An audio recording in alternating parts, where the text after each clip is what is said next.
Luckily, it seems that tariffs have hit a new level, like normal, and aren't increasing. But I can say when we saw 100% tariff hike happen, at one point in time, metals and apparel even more so than metals had a 190% tariff on it. So tariffs luckily have hit a new normal. But I am interested to see if there's more races that will offer an opt-in or opt-out option for medallions. I'll be honest, I'm a runner. I want my medal at the end of the race. Hey, welcome back everyone to What Runs Around Pod, the show where we go behind the scenes of the running world, from start line to the finish line, and the stories that fuel the sport. I'm your host, Kamal Datta. Today, actually, we are talking about something every runner knows, but rarely thinks about it. That finisher medal, waiting at the end of the race. Behind each one, there is a design, craftsmanship, and a story. And no company represents that better than Ashworth Awards, a family-run business that's been creating medals and awards for endurance events for nearly 60 years. Joining me today is Morgan Ashworth, the company's Chief Operating Officer and the third-generation leader. We'll talk about how the business began, how the medal industry has evolved, and why those small circles of medal mean so much to runners. Welcome, Morgan. Thank you very much for having me on today. I'm happy to be speaking to our listeners.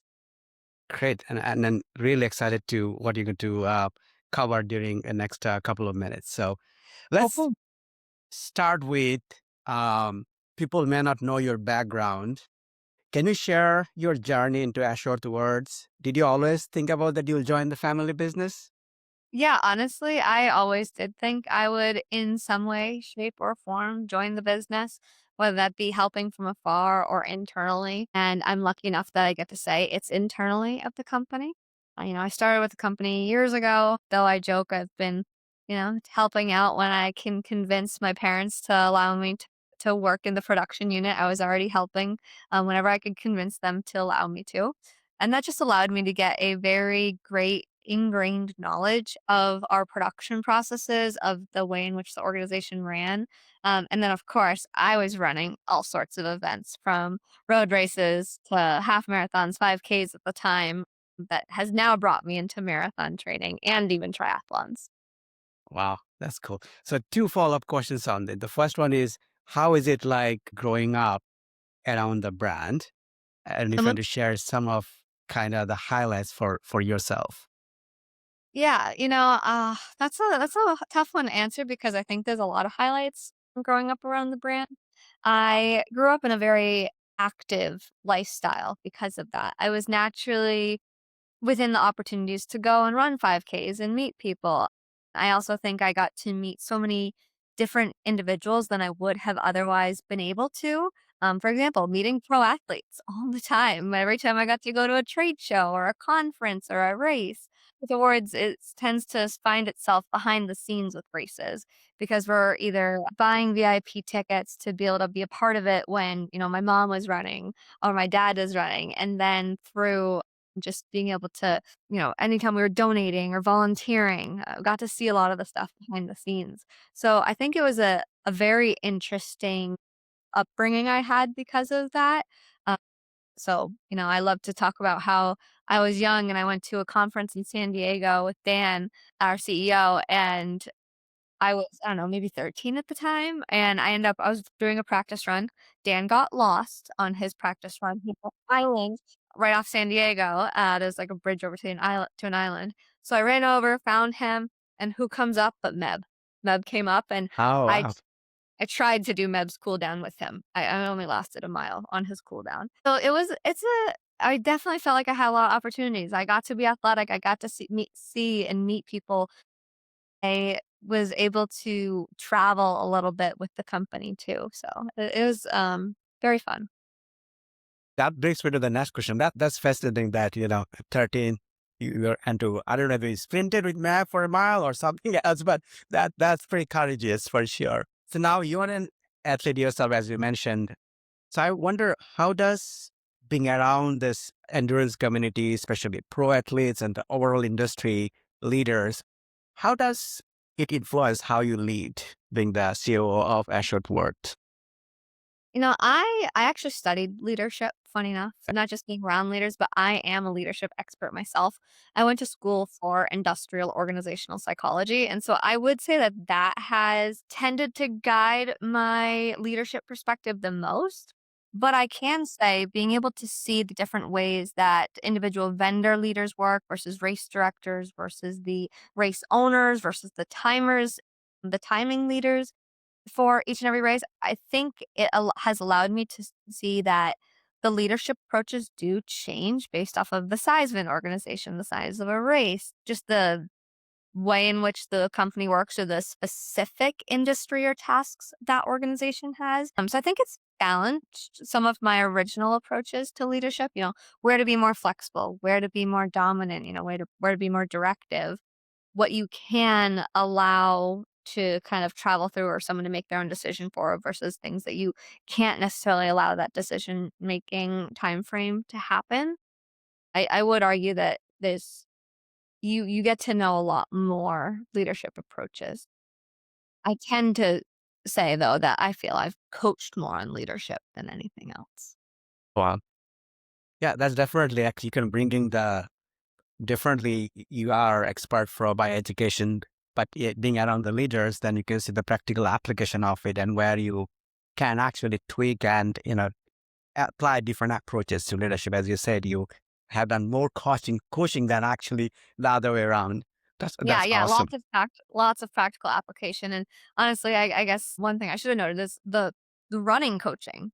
That Yeah. has Yeah. changed the way because you think I know at Ashworth Awards, we try to have a little bit of gamification, fun and different, like, not necessarily a competition, but fun competition, just like Sure. how runners have, you're competing against yourself, but you might Yeah. also be competing against others around you.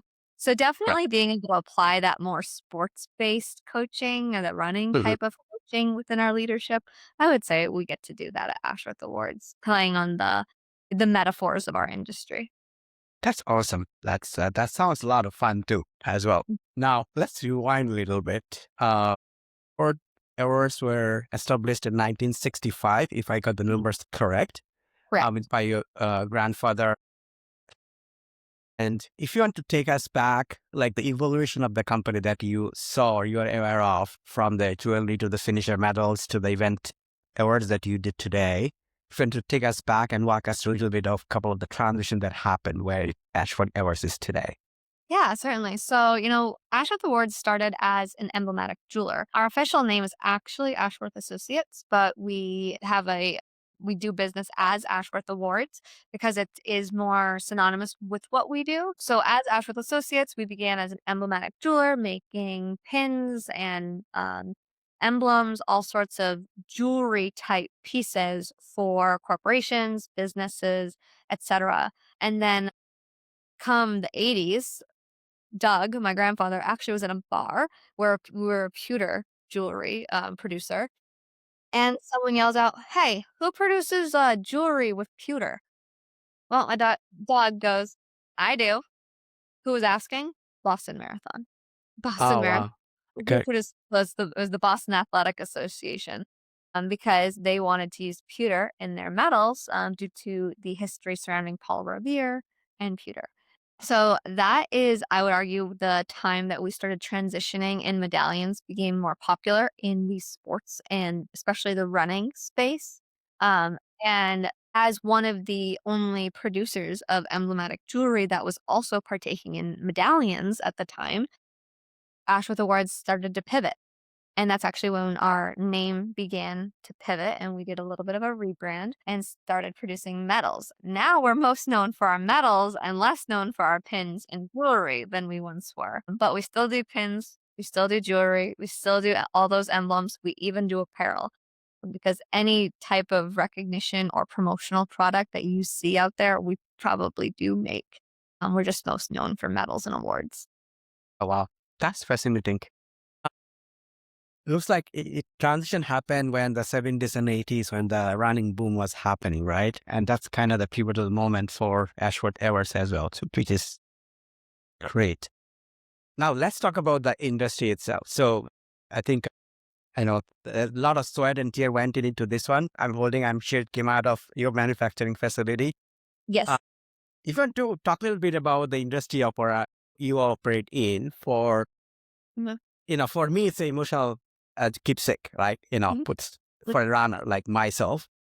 But from an industry itself, it's a lot goes in to manufacture that. You mentioned BAA, and I know that um, the Boston Marathon medals come from Ashworth Awards. So you want to Yes. take us to the about the industry, the landscape, and maybe a little bit of the operation that goes into producing these medals. Yeah, yeah, certainly. So there is a lot that goes into the production of a metal. Any sort of fully customized product takes time to create. You got to think we have to build some sort of tool or some sort of design that allows us to produce it. And so, because of that, we typically need at least 6 weeks notice of a desire for a piece, usually more because it does take time to design and to quote out if needed. Some of our quoting, our pricing is known, other pieces are in fact custom quoted to the piece. But when you take into account our overseas manufacturing facility, we actually will ship via boat to the US from our overseas facility. And that takes so much extra time. We like to put in about 14 weeks of time from when the order's put in to the event date, just to Okay. account for shipping via the 4 to 5 weeks of shipping from overseas. And then as well, give a little leeway in case something were to get stuck in customs. I know that's actually, that was an issue during the government shutdown that customs was Oh, it putting a. did. Okay. Yes. So it takes time to do something. Are many vendors in the space that create custom products from maybe just doing apparel to just doing metals, maybe just doing jewelry. They all need the time to design it. They need the time to, and then they need the time to produce it. The production is what takes the most time, especially because there needs to be a level of leeway in case there's an issue with the production line. Not common, but it can happen, and it's better to give more time than less. So you actually will see races starting to reach out to vendors like ourselves with upwards towards 4+ months in advance of their event to get Oh, those wow. medals. Runners, your race directors are putting a lot of work in ahead of your event. It's not just a weekend thing for them. The same amount of time that you're training is the same amount of time it takes them to do all of their work to get you all of those pieces of memorabilia from the apparel to the medals to any other sorts of giveaways. Plus, on top of that, ahead of that, they need to get their volunteers, they need to get their budgets, they need to get their plan, their permits, everything.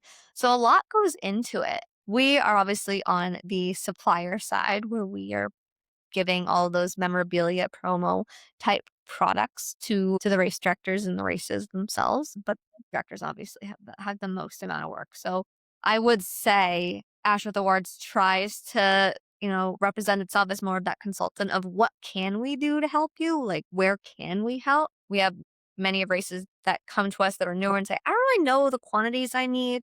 And we tend to say, from the typical things that we see in the industry, thanks to other organizations like Running USA, RCA, Road Race Management, etc. There's a lot out there, a lot of those education platforms.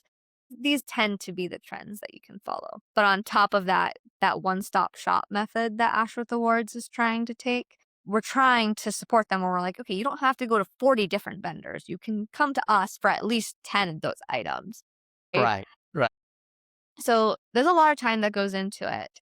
We can talk about the more specific process if you'd like behind the scenes. That would be great, and it would be great with the context of Boston Marathon because that's a massive event, and I'd be curious how was the planning. You said average, 14 weeks to maybe 3 4 months advance at a regular race, maybe. But for Boston, if you want to walk us through the life cycle, and it goes into actually producing that medal I was holding a second ago. Because I think another thing about Ashworth Works, which you can also dive in after this, is the pride in made in America as well, and then the sustainability aspect will, we'll chime in on that as well. But take an example of Boston Marathon, maybe walk us through. Yeah. Yeah, certainly. I can take you through. So Boston Marathon, as one of the larger events, they're preparing even farther in advance than the average race, average everyday race. So as of now, they've already created, for example, pre-production samples. Not every race does pre-production samples. I'd say it's about 1 in 1,000 races get a pre-production sample. And that means that they create a sample of their metal ahead of the production, and that's how they approve it. So Boston Marathon's already done that. It's already and the order is actually going to be getting placed sooner than later. So talking about for next spring, you already did the pre-production. Okay. Yep. Well, Boston is pretty set on what they're doing already. No, they're not going to release it to you guys any sooner than they usually do. That's Well, but they usually know 5 to 6 months in advance of the event what their medal's going to look like. Yeah, but they don't usually share it until they have all the medals in hand. Yeah, so we'll start by designing and coming up with the concepts. Some races, like Boston, do a lot of their own design work, though Ashworth Awards certainly will partake in it as needed. Other races, we complete the design through and through for those races. We get the concept from the race, we get their budget, and then we recommend the different the metal that might be best for them based off that budget and based off of the design that they're hoping to see. There are multiple different types of metals. There's die cast. Yes, Ashworth Awards is a die cast producer as well. There's dimensional steel. Dimensional steel is actually coined to Ashworth Awards. We're the only ones in the world that do it. There are wood allions. Wood allions is actually trademarked as a name by Ashworth Awards. You'll see wood metals by other people for like medallions as well. There's a couple others like PVC, ribbon-based medallions, etc., etc. But die cast and dimensional steel are the most popular. So anyhow, getting to it, the design, sometimes it's the customer that comes up with it. A lot of times Boston is the one that develops their design.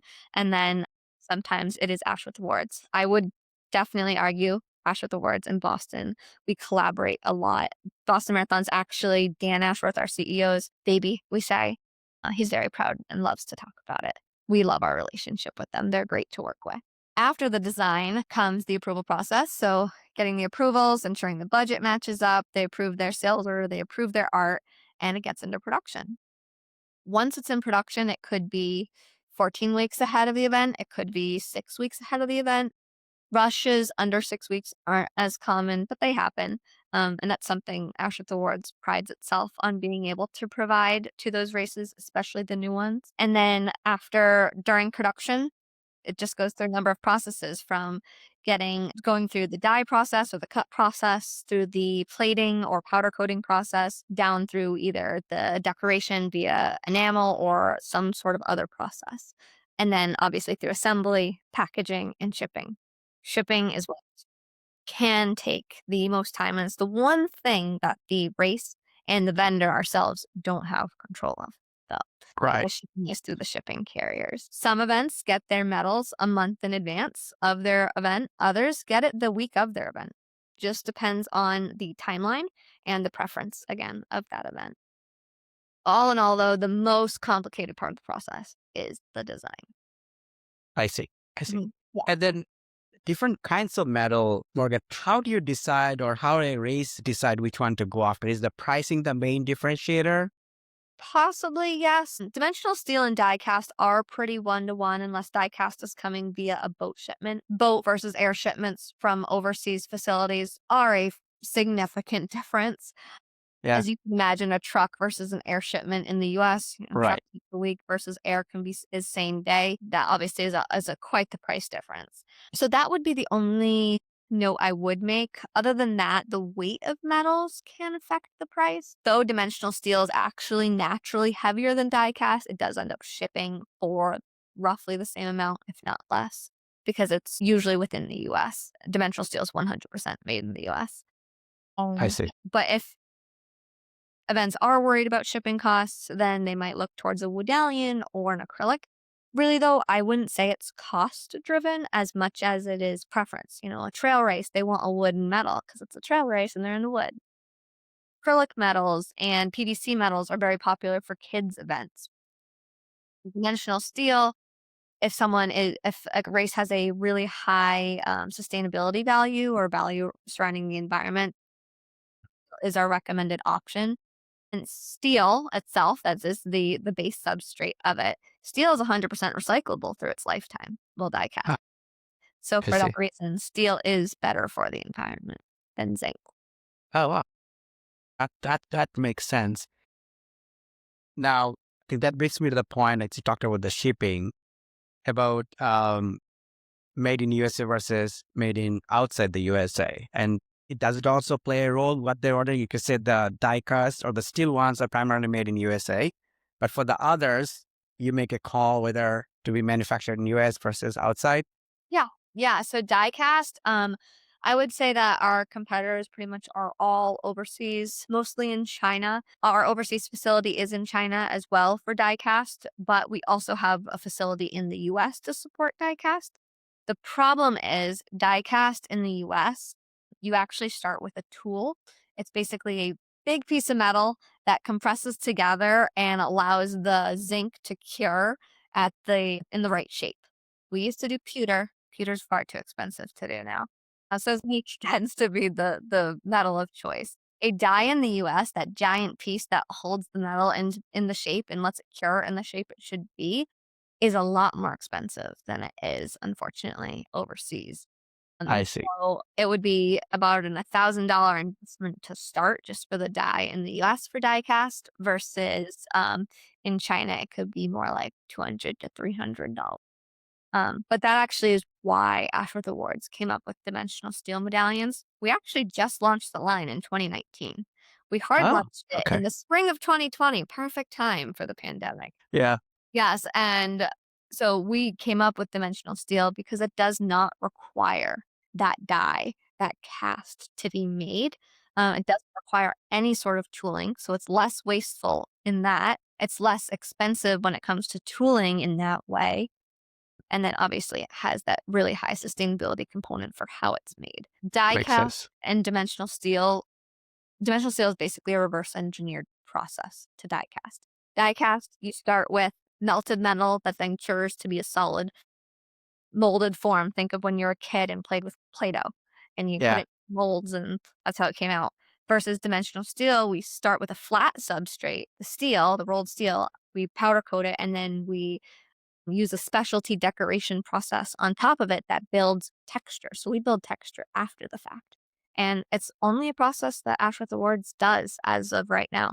Can tell other people might be trying to figure out how to do it, but Oh, wow. we're 6 years ahead of the game.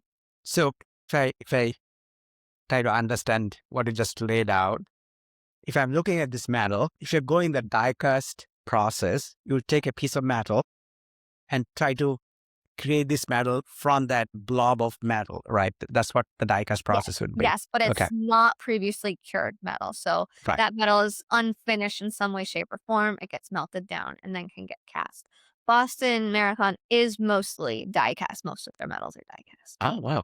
And then I think the sustainability aspect, what you're referring to is that there's a lot of throwaway from what we start with because it's Yeah, just take out this piece. Yeah. yeah, they can be a Mm, lot of throwaway, but also zinc isn't 100% recyclable through its I life. see. Yeah, it's not 100. So, for example, our metals, not that we want people to get rid of them because, they mean a lot to us. Trust me, I get it. I have a lot of metals too. Yeah. Yeah.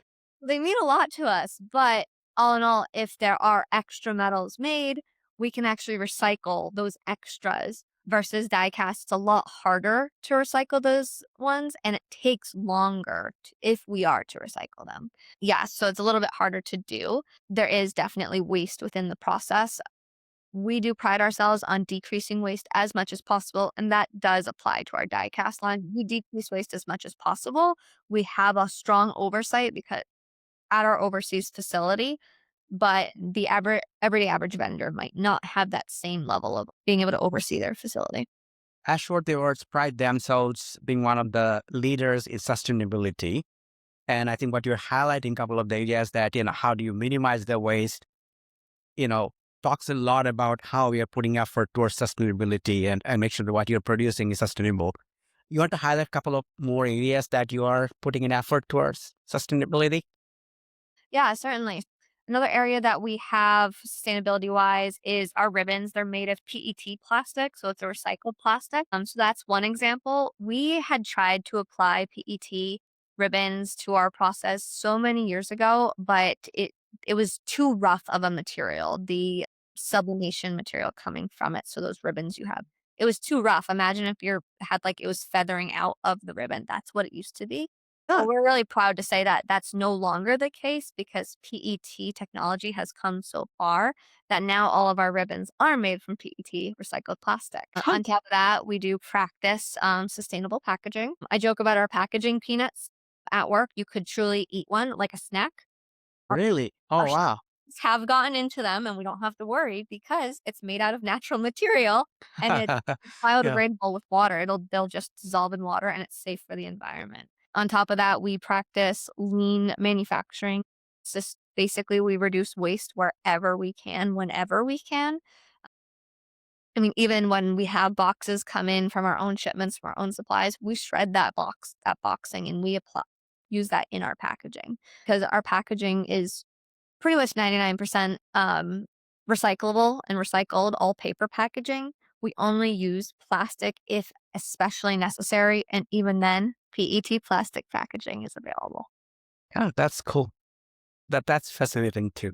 With this, all the initiative is sustainability, and some of them are made in USA. I can't kind of cannot bring this topic, or I can emphasize that this big topic will not come to our discussion, which is the tariffs that going on right now. Since you have still some manufacturing happen overseas, what you have seen the impact, and does overall the question is two part. One is on from Ashworth Air's point of view, and the second part is for the runner's point of view, because sometimes that cost can be passed through to the runners, right? Have you seen that impact yet, or you foresee? I would say we don't necessarily see the impact of it passing on to the racer quite yet.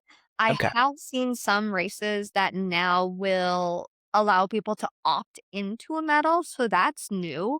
Okay. Their registrations, so that can make it a little bit harder for timelines for races. Luckily, again, Ashworth Awards can support shorter timelines at times or help with the statistics that goes into what should I do for medals and shirts, how many. But so very little is it passed to the runner, but it is certainly effective of the vendor ourselves and of the races too. We are trying to partake in anything coming from overseas being a certain type of shipping that the duties don't increase after the order's been placed, but it's not always something that we can prevent. Luckily, it seems that tariffs have hit a new level like normal, and aren't increasing. But I can say when we saw 100% tariff hike happen, at one point in time, metals and apparel, even more so than metals, had 190% tariff on it. Oh wow, it's like Yeah, so almost that happened double. Okay. earlier in 2025. Luckily, it wasn't too long, but it unfortunately did affect some shipments. When that happened, though, our dimensional steel medallions ended up being between a third and a half, so 33 to 50% cheaper than die cast because dimensional steel are already pretty one to one. So tariffs luckily have hit a new normal, but I am interested to see if there's more races that will offer an opt-in or opt-out option for medallions.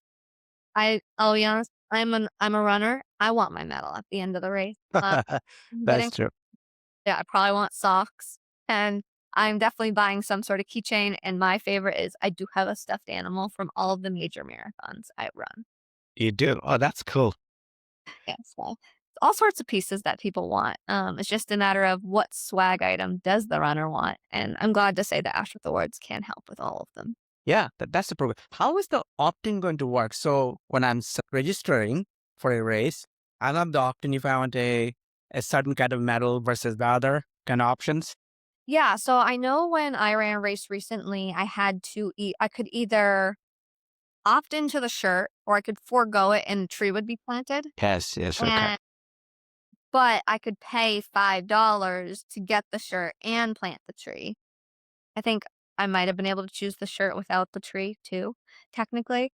So kind of like it's just the option of, hey, we want to increase our sustainability. These races also want to increase sustainability. I would say it's so targeting those racers that won't necessarily wear the shirt, don't necessarily care for the medal as much. But that doesn't mean the racer doesn't care about some sort of swag item. Yeah, do that.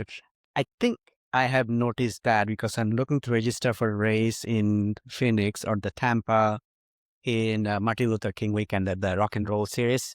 And I saw that when I was registering, there was an option. Do you want the t-shirt or not?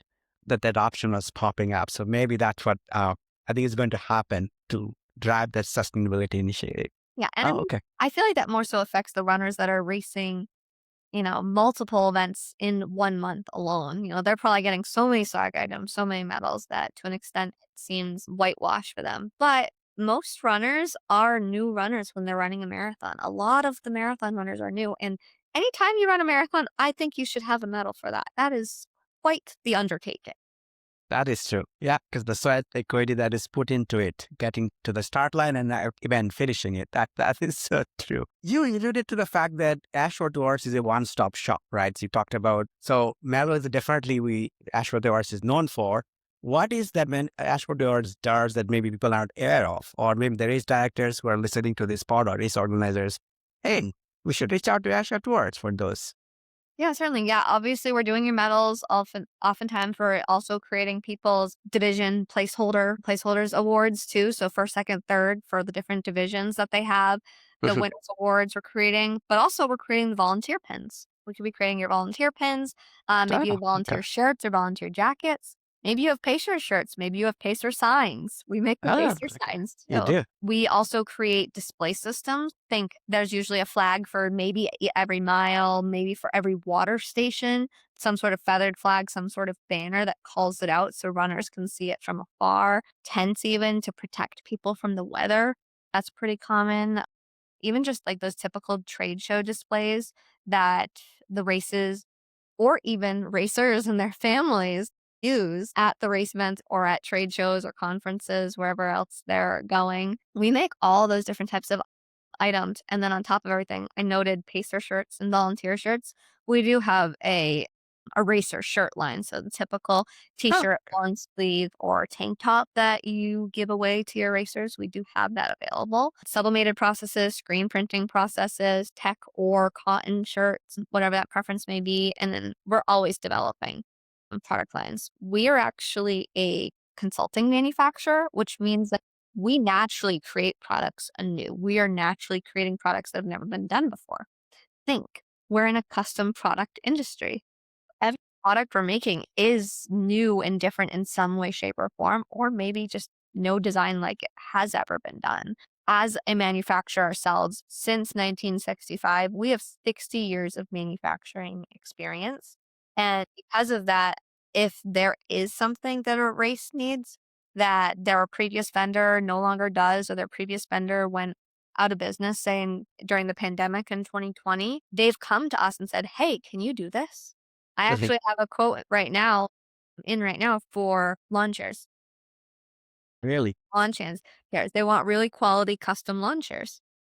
Oh, So wow. you have to think we definitely have a number of products to provide to people, but if there is something different that they've wanted that another vendor hasn't been able to create, usually Ashworth Awards, eventually that race director will come to. And I think a big reason we do that is yes, we're that consultant in a way, but us But as runners ourselves, a lot of us are runners at Ashworth Awards, we really understand the industry. We really wanna have a beneficial impact on it because the more successful the race is, obviously Ashworth Awards does well, but in the end, it has a better effect on the runner, and myself as a runner, I love when races are run so well. I love when they have great services and great material and different swag items to choose from because you really diversify the amount of runners you bring to yourself.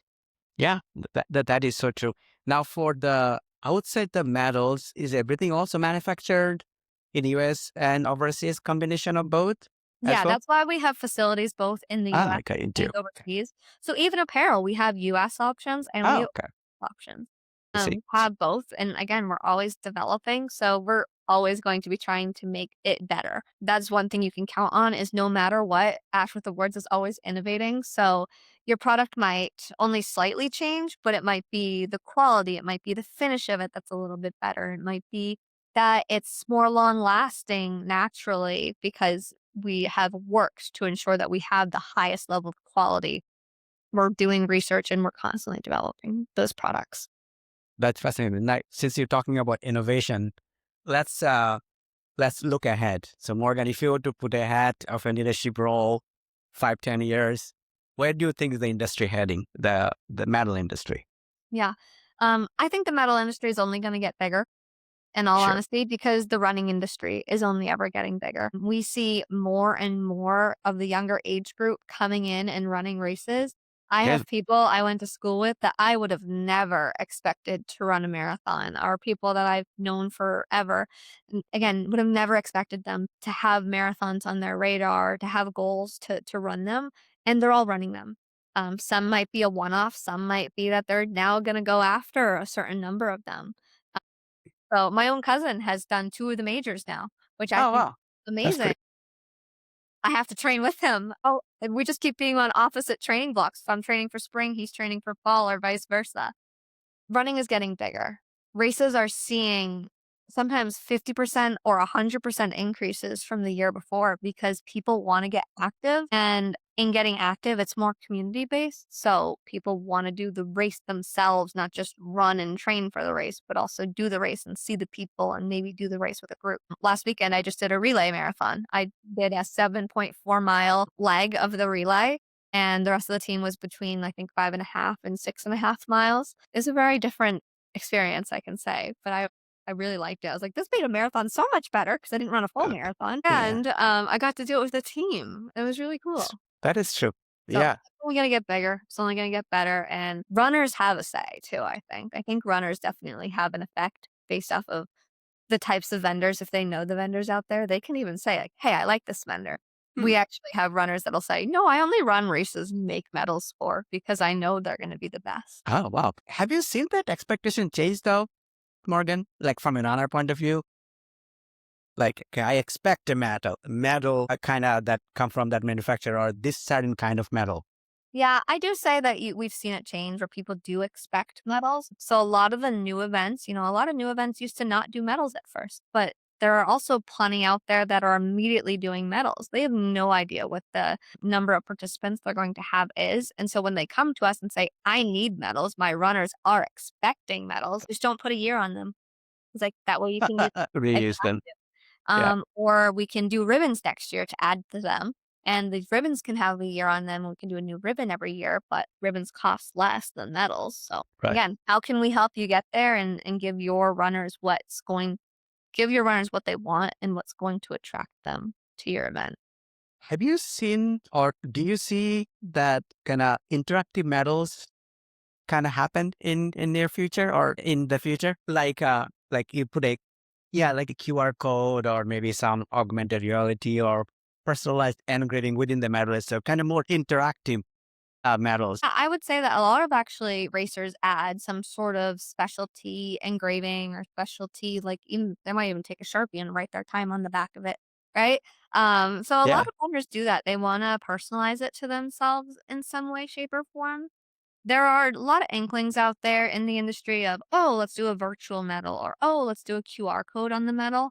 Yeah. But there are also concerns regarding the IT safety behind all of that Hmm. too. Is your virtual medal, if the company goes out of business that makes virtual medals, then you lose your medal. Separately from that, the QR code, we hadn't even thought of it prior, but we helped the customer put QR codes on the back of their challenge coins. So challenge coins for like first responders, Yeah. and we let them put QR codes on the back of them. And they came to us later on and was like, "Hey, can we make another set but without the QR code?" Apparently QR codes are starting to get a negative rap. Um, so I don't know. We'll see what happens there. But I would say that a lot of larger races at least have a specialty engraving site where you can get it engraved right there or get a piece engraved right there. Yeah. Uh, there's the company iTab. You can order an iTab that goes onto your onto the ribbon of your medal. Oh, yeah. Look, I know when I wrapped up New York City Marathon 2 weekends ago, or almost week and a half ago, we had the engraving the day after, right? You can go back and then engrave. It was a complimentary from the race organizers themselves, right? But you can engrave your face time, your name, whatever you want to engrave at the back of the medal that was there. But it was not came with the medal. It was just after fact because you can put more personal details that you want to Yeah, certainly. personalize. And smaller races might be able to personalize them right off the bat. Yeah. We actually do some fulfillments with acrylic awards or the division awards. We might help with fulfillment where we create them after we put the actual names of the people instead of just like, hey, first place women 25 to 35, for example. We might not just put that, but after the race, they tell us what the name is, and then we personalize them right off the bat too. So that's common, but not always the normal thing either. Yeah, yeah, that's what. And that's a great blend of kind of the traditional approach and also innovation, right? Which is Mhm. pretty awesome. Let's talk about a couple of fun facts about you as well. So I think let's go to the rapid fire round, I call it. What is the race medal that you are most proud of? I know you run a lot of races, you're an athlete yourself. What are the race medal that you're most proud of? I mean, I think you can guess. It's Boston Marathon. I ran Boston during their 125th anniversary, and so I have Ah, okay. the big gold one. So it's a gold version of their medal. I don't have it with me right now. I'm looking at my I have a medal hanger at work and at home. I'm at home right now. I don't have the medal hanger. That one's at work with me. But so Boston Marathon is my most proud one. Boston Marathon's the reason I ran a marathon. I had an injury back when I was in college, and I was told I was never going to run again. Those are not words a runner ever wants to hear. And I can thank my mom for the motivation, my aunt for the PT, my physical therapist, and they got me back into it. And obviously, lots of support from everyone else around me. Ran Bay State Marathon in Lowell, Massachusetts. We actually sponsor them, and they're one of the top Boston qualifiers out there. So ran that first marathon ever, qualified. So obviously I'm very proud of that race. That's Then awesome. yes, Yeah. then I go run Boston and guess what? I broke my foot during it. During the race. During the Oh, race, uh, Boston Marathon of 2021, which is the one in the fall, the one that happened Columbus Day weekend, yeah. I broke my foot and at mile 7 and I finished still. You still finished. Time I Wishes. wanted, but it was the time I got and at least I can say I did it. I remember my mom ran with me. She slowed down for me, and she's like, "What do you wanna do?" I was like, "Well, we're finishing the race. It's Boston Marathon. What do you think? We're doing this." Yeah, yeah. No, that's awesome. No wonder that medal would be very special to you, Yes, for that's sure. very special, near and dear to me for sure. Next question. One thing that most runners don't realize about how the medals are made. I know you covered a lot of grounds, but one thing Yes, that you to call out that most runners don't realize it about the takes time. medals takes It that. takes time. There's a lot of effort put into the design and then even the production file after the fact. Because, like, you can design something and it's going to roughly look like the mock-up, but there's a lot that goes into the production file behind it to make sure it has the three-dimensional look that the races and we're owing for. Um, and then finally, the obviously production timeline takes a lot of time. Right. It affected me, and I got a lot of medals, but I didn't realize that it can be, a couple of weeks to up. You're talking about Boston in April, and you're talking about the sample is already ready. So I didn't even realize that kind of the longer cycle there. Oh, cool. Yeah, yeah, a long cycle for sure. What is a great medal? A great medal is one that you can tell the race directors, the race owners put their, like, love into. For sure. That's one that they focused on. They found the meaning of their race and how it would transform the runner's mindset about the medal, and they had us apply it. That's what I would say is one that's been you can tell the love and attention has been put into the medal. Well, yeah, that's for sure. Yeah. And you probably have to spend time to actually understand what went in and aware of what goes into the medal itself to realize the effort went in there for sure. Coming back, do you recall your favorite race memory? Yeah. Yes, I Okay. did. A picture comes up for me, because there is a picture of it. So I'll share it with you, and maybe you can share it out with the listeners. My favorite race memory is when I was crossing the Bay State Marathon Let's finish see. line, and my mom's a couple steps ahead of me because she's a veteran runner, so she's been running for a very long time, Mhm. especially marathons. I argue that she's faster than me in marathons, and so she's a couple steps ahead. She's smiling at me, she's clapping, and I just have the biggest smirk on my face. I'm surrounded by people I love as I cross that finish line, knowing I have like, I think I had over 6 minutes to spare for Boston qualifying time, if Mhm. not more. We were this close to getting Kim, my mom's PR, had I not slowed down the last 5 miles. Everyone that's run a marathon knows those last 5 miles hurt, but Mhm. that would be my favorite memory is I love looking back on that picture. It's one of my favorite pictures. Awesome. Oh wow. I'm sure that is special for sure. That's also a race where you qualify for Boston. And you know that you are 6 minutes ahead. That would be a great, great feeling for sure. Yes, yes, for sure. And I actually went into that race also having recovered from an injury. It was my first time training for a marathon. I was having issues with my IT band. Really didn't know how it was going to go because my long runs were going at like a 9+ minute pace, and then I was able to throw down a 7:30 pace. It's pretty amazing. Kudos. Kudos to you. Morgan, it has been fantastic. So thank you so much for sharing Ashworth's journey and your journey as such, and covering a lot of grounds on the metal industry and where the industry you see is heading. So thank you so much. Yeah, of course. Thank you so much for having me on, and I hope our listeners struggled through some of the harder lingo to get through because there is a lot that goes into it. But happy to be here and happy to continue talking about what it looks like on the vendor side.